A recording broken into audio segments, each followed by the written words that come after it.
Oil, ಇವಾಗ 1 pinch off salt, ಇವಾಗ ಒಂದು ಸ್ವಲ್ಪ ರಾಗಿ ಕುದಿರಿಸಿ,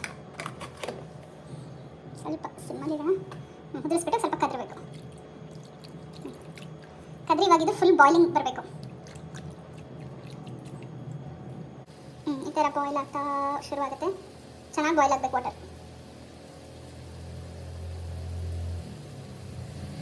ಇವಾಗ 1 ಕಪ್ ವಾಟರ್ಗೆ 1 ಕಪ್ ರಾಗಿ ಹಿಟ್ಟು ಅರ್ಧ ಹಾಕಿ ಎಲ್ಲ ಕಡೆ ಇವನ್ನ ಹಾಕಬೇಕು.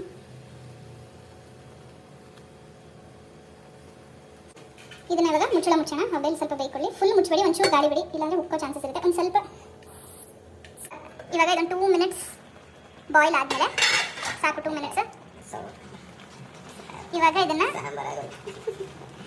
ಕರಗಿಸ್ಬೇಕು. ನಮ್ಮವರು ತುಂಬ ಕಡಿಮೆ ಹಿಟ್ಟು ಹಾಕಿರೋದ್ರಿಂದ 1 ಕಪ್ ಹಾಕಿಲ್ಲ ಅವರು, ಆ್ಯಕ್ಚುಲಿ ಕಡಿಮೆ ಹಾಕಿದ್ದಾರೆ. ಅದಕ್ಕೋಸ್ಕರ ಅದು ಏನಾಗಿದೆ, ಸೂಪ್ ಆಗೋಗಿದೆ. ಈ ಥರ ಕೈ ತೊಗೋಬೇಕು.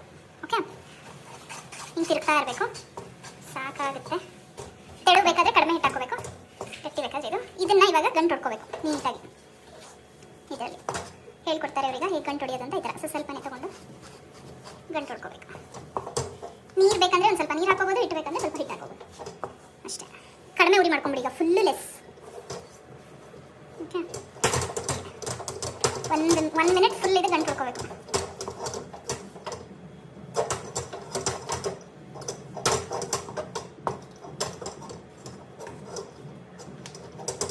ಇವರು ಇವಾಗ ಒಂದು ಸ್ವಲ್ಪ ನೀರು ಹಾಕೋತಾ ಇದ್ದಾರೆ, ಯಾಕಂದರೆ ಇವ್ರಿಗೆ ತೆಳು ಬೇಕು ಮುದ್ದೆ.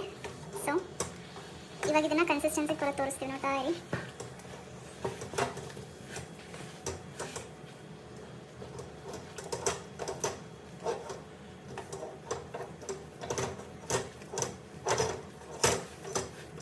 ಆಲ್ಮೋಸ್ಟ್ ಎಲ್ಲ ಗಂಟು ಹೋಗಿದೆ. ಇವಾಗ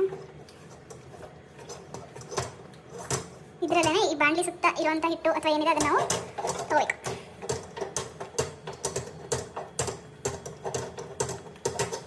ಹೋಗಿದೆ ಆಲ್ಮೋಸ್ಟ್.